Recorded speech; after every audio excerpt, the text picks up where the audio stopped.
What's going on, everybody? My name is Shelby Hutchens. I'm the president of the SFA Bass Club. I just wanted to share some of my tips and tricks for drop shot fishing with you. My new sponsor this year, Double Z, makes some awesome drop shot stuff, so we'll get into it and talk about some of their baits that I use on a regular basis whenever I'm drop shotting.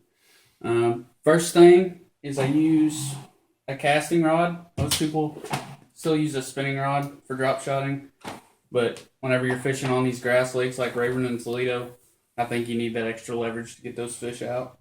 This is a Castaway Mag Medium Heavy. It's a 7-foot rod. It's got a little bit of tip to it, not a whole lot. You don't want a lot of tip when you're throwing a drop shot. Take away action from the bait. I've got it rigged with 12-pound test line. I use 10 or 12 depending on the depth I'm fishing and how big the fish are and if I'm around thick grass or not. 6-4-1 Shimano Sitka.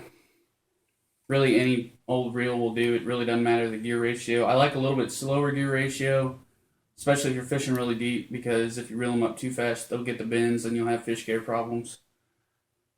So that's the rod and reel setup. Whenever I do throw a spinning rod, which is not very often, it's only on real clear water fisheries. I'll use a 7-foot spinning rod or a 7.2 Castaway drop shot special. It's got a lot softer tip than this casting rod does, and it's better for those more finicky fish. I use 8-pound test line on my spinning rod for drop shotting. That rod's also better whenever you're fishing real deep, like 40 or 50 feet deep. The spinning rod just gets line out faster. I'll use this casting rod up to 30 feet deep, but it really just depends on the situation. Get into the setup here. The most important thing, we'll start at the top and work our way down. The most important thing in this entire setup is a swivel. This is just a little must-add 30-pound swivel. You can get them at Walmart. But eliminating that line twist is key whenever you're fishing a drop shot. Line twist not only turns the hook in the fish's mouth, but it also wraps around your guides on your rod, and it just becomes a hassle. So swivels are very important. Next up, hook selection. 90% of the time, I'll throw a 1/0 or a 2/0 hook. There's a couple of different models out there. RoboWorm makes a good one. This is Mustad's new finesse hook. It's just a 1/0. It's got the grip pin on it. And that's a solid hook I've been playing around with lately. I'm a Gamakatsu guy though, so if I can use a Gamakatsu, this is just a Gamakatsu offset shank 1/0. VMC also makes an excellent hook. They make a 1/0 heavy wire hook, which is better because these hooks will tend to bend whenever you hook those 3 to 7 pound fish. So having a little bit sturdier wire eliminates that problem. When I'm throwing it on a spinning rod, I'll throw these octopus hooks. These octopus hooks are important because the shank and the hook point are offset of each other. That allows me to get better hook penetration, and also those fish do not come off if they try to come up and throw it. I'll use from a size 1 all the way up to a 1/0 when I'm drop shotting with a spinning rod. And then for weights, I throw this round ball style weight. It's kind of old fashioned. A lot of people now are throwing your cylinder style weights. But that round ball weight will actually fall slower than the cylinders, and I catch a lot of my fish when I'm fishing really deep water, or if I'm fishing around fish that I know are chasing bait fish. I'll throw that round ball weight, and it'll actually cause that thing to fall slower, and I'll get a lot of bites on the drop. Something that probably not a whole lot of people think about when they're drop shotting, but definitely helps me get some more bites. If it's really windy, I'll step up to a 3/8. I really don't like to throw any more than a 1/4 ounce though. So if it's really windy, I'll step up to that 3/8. But most of the time I'm throwing a 3/16 or a 3/4, just depending on how deep I'm fishing, and if I'm getting bit on the fall. A lot of times you can catch a lot of fish on the fall with a 3/16 ounce weight. So rigging that up, I have my 7-foot Castaway. Run my line through the guides.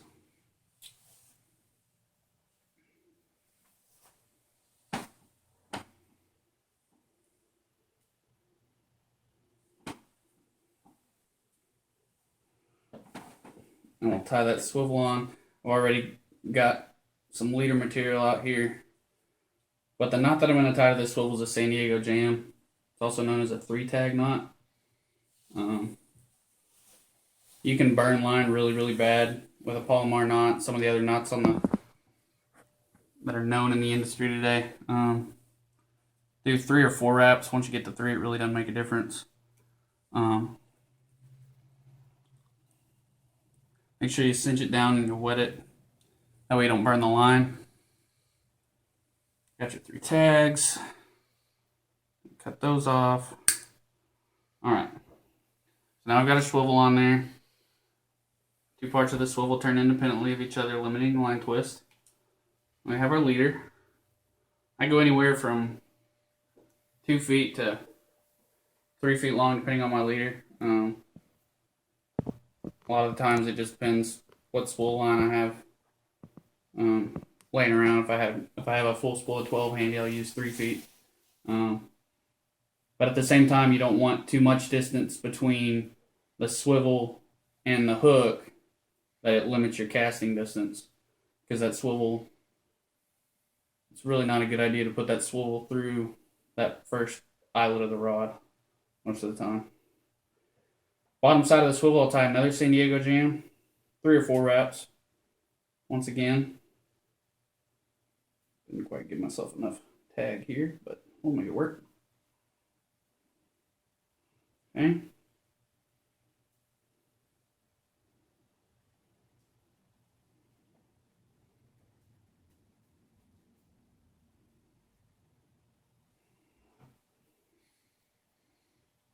Cut the tags off.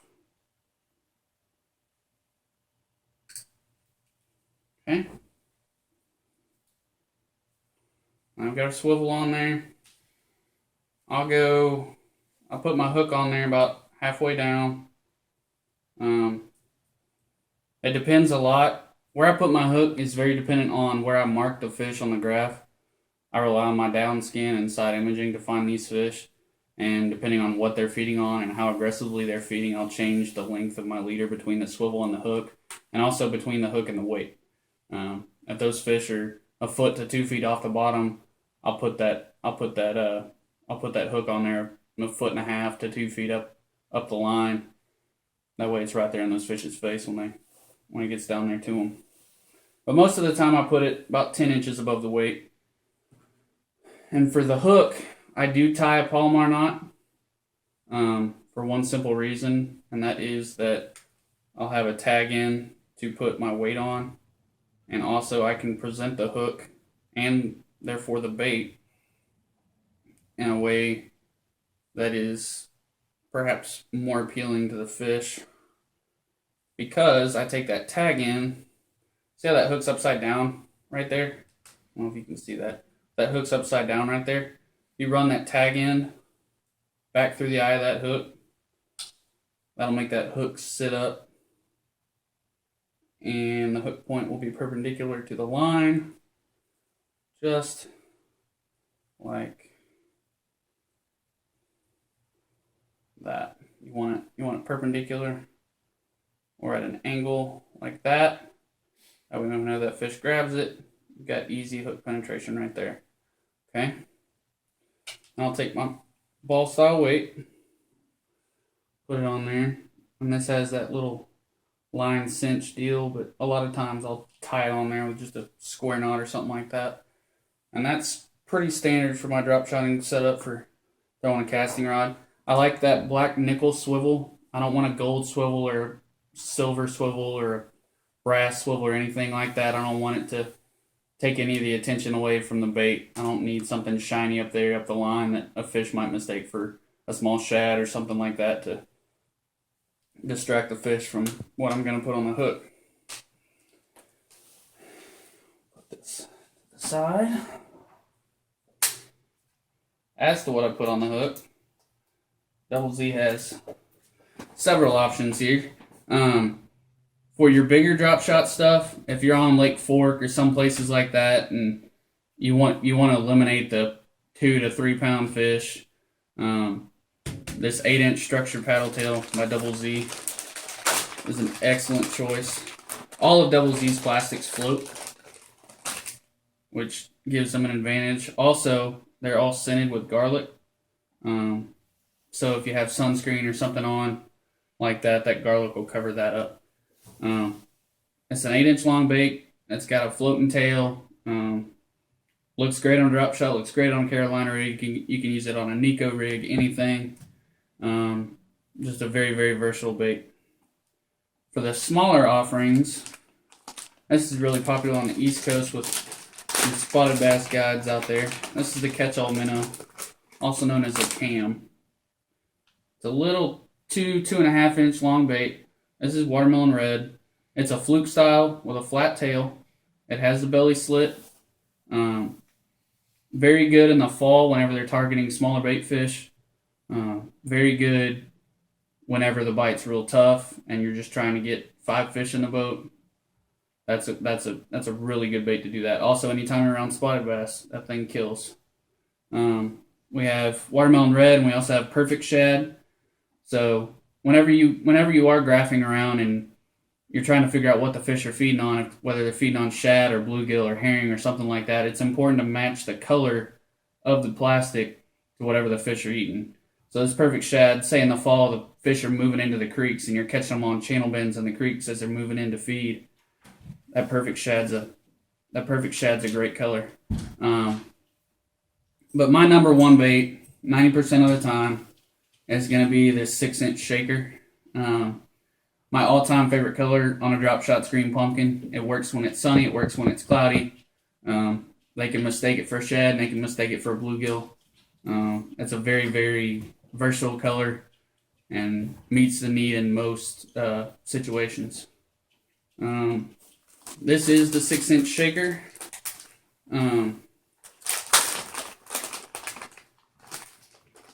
6-inch shaker in green pumpkin. It's just it's just like the old cream worms, like the Scoundrel. It's very, very similar to that.